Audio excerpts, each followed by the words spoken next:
approaching the city of Bombay, the gateway to India.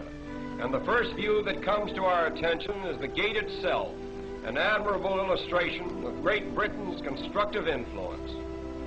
Bombay is the second largest city of India and one of the chief seaports of the Orient. It has a mixed population of over 1 million people, representing practically every race and creed in the world.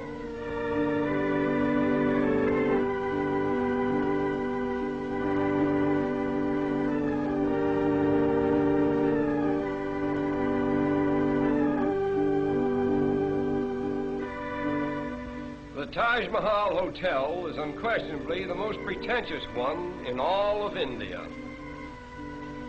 One of the outstanding features of Bombay is its sudden transitions from the modern to the ancient. This scene, for example, was taken a few minutes from the heart of the city, where the 15th century is constantly rubbing shoulders with the 20th. These automobiles cutting into this line of ancient vehicles suggest an odd symbolism which typifies all of India, where time and time again the new cuts into the old. But the gap is soon filled in, and the ancient procession goes on in strange defiance.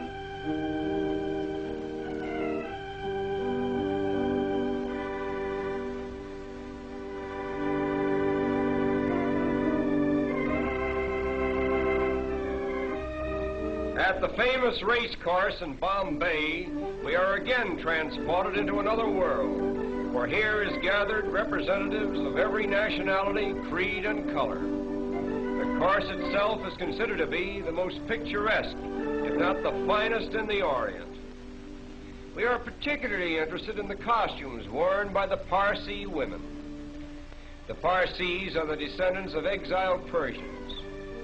The entire Parsi population now numbers over 50,000, most of whom are residents of Bombay. They are regarded as the wealthiest class in India, and they are obviously the most progressive. Owing to its central position between the East and West, no city can show a greater variety of types than Bombay. Here we find gathered Parsi merchants, Arab traders, Afghans and Sikhs, Chinese, Japanese, Malayans, Americans, and British, all part of the cosmopolitan crowds so characteristic of Bombay. Not far from the racetrack, we come upon an old Indian fakir with the cleverest little bird that we have ever seen. We will pause a while and watch this little fellow perform.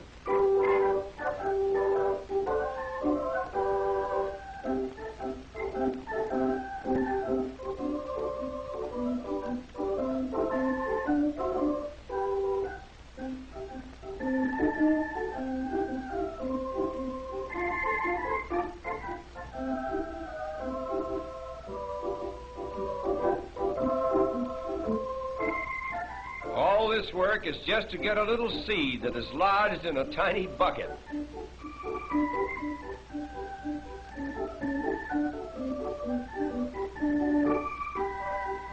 Stringing beads is the most amazing thing that this bird does. A needle is fastened to one end of the thread. The bird actually sticks the needle through a bead, drops the needle, gets a new grip, and slides the bead down onto the thread.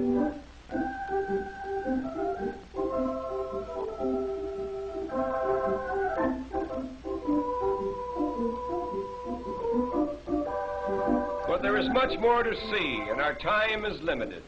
So we will leave this little bird with his beads and continue on to a picturesque fishing village just a short distance from Bombay. This quaint little habitation seems to have no connection with the mainland, and life in general appears to be carried on quite apart from the outside world. All the people who live here are engaged in the fish industry, and as strange as it may seem, many of them are strict vegetarians and therefore will not eat fish of any kind.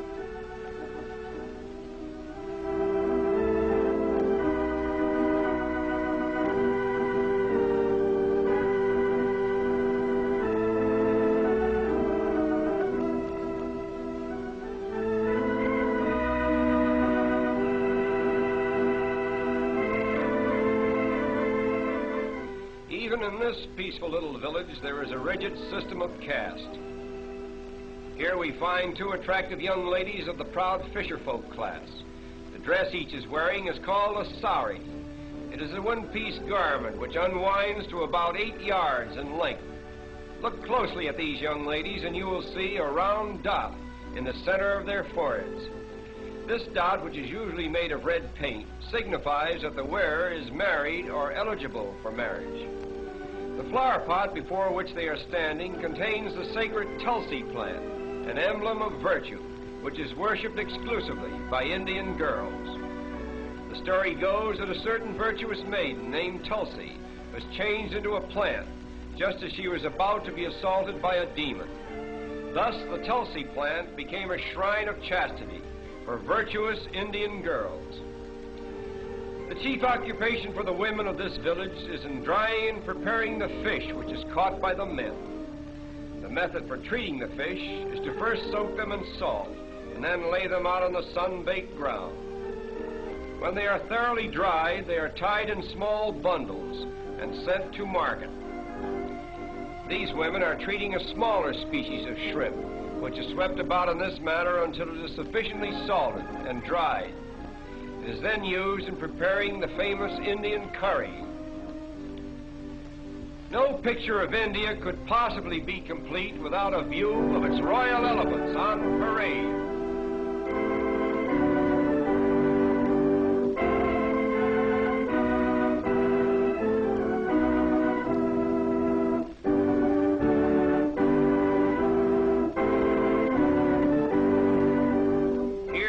Reminded of the wealth of India and the splendor of the days that used to be.